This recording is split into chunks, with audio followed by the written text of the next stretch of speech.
faciliter le recouvrement de vos créances lors de vos prestations? C'est ce dont nous allons parler dans cette vidéo. De nombreuses entreprises font face dans le cadre de leur activité à pas mal de problèmes de recouvrement, ce qui est fort handicapant pour l'entreprise. Comment travailler et ne pas pouvoir percevoir les revenus dus à ce travail-là. À la fin de cette vidéo, vous saurez les actions à mener afin d'éviter, sinon de réduire considérablement ces situations douloureuses.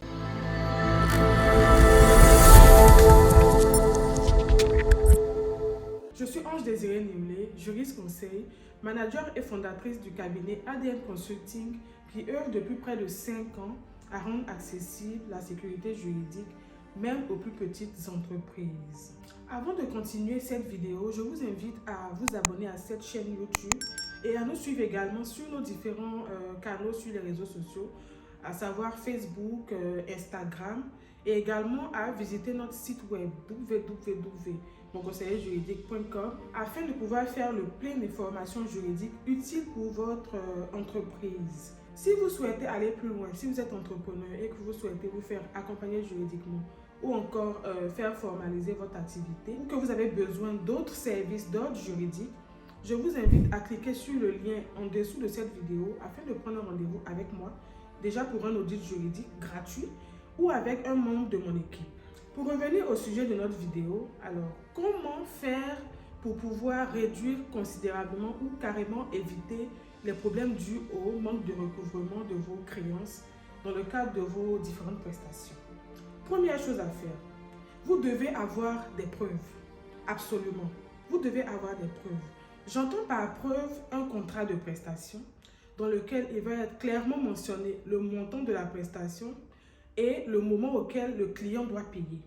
Ou au moins avoir une facture validée par le client et qui prouve également le montant de la prestation et naturellement le moment auquel la facture est exigible. Quand on parle d'exigibilité, en fait, c'est le moment auquel il faut payer.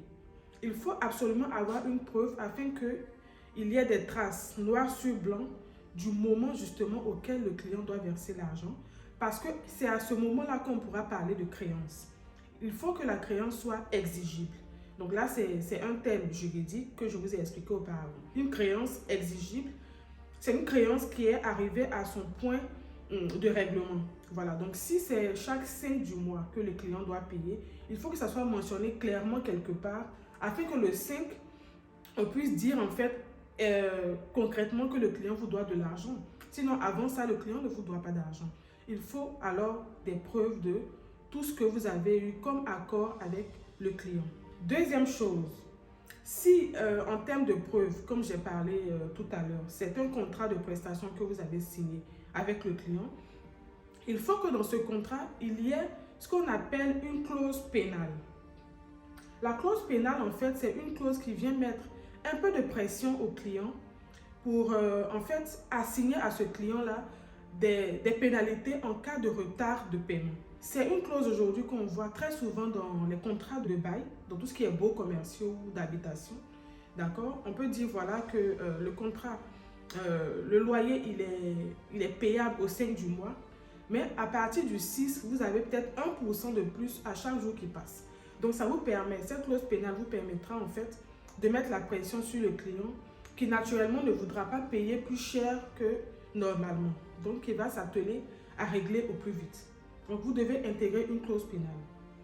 Bien évidemment, cette clause doit être rédigée comme il se doit. Le contrat en entier doit être rédigé comme il se doit pour pouvoir être efficace.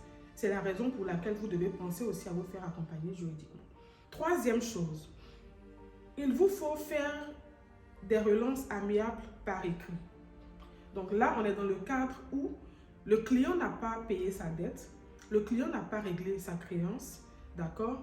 Et que le temps du règlement, sinon l'exigibilité est arrivée, comme je vous ai expliqué tout à l'heure, il faut faire des relances amiables dans un premier temps.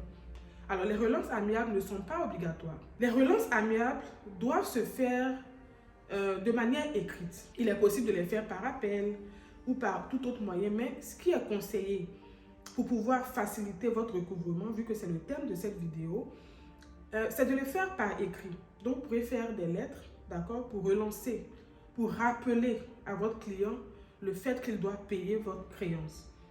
D'accord? Donc, ces relances amiables vous permettent en fait de pouvoir prouver voilà, que vous avez commencé déjà à rappeler au client qu'il doit payer. D'accord? Même si naturellement il sait qu'il doit payer, il faut le faire. Et en quatrième lieu, il faut faire ce qu'on appelle, donc si les relances amiables n'ont pas eu d'effet, n'ont pas occasionné le règlement effectif de la créance, il faut en quatrième lieu faire ce qu'on appelle une mise en demeure. Cette mise en demeure doit se faire par voie d'huissier idéalement, ou commissaire de justice, c'est comme ça qu'on les appelle en Côte d'Ivoire maintenant. Doit se faire par voie de commissaire de justice parce que cette manière de le faire va avoir plus d'autorité. Voilà.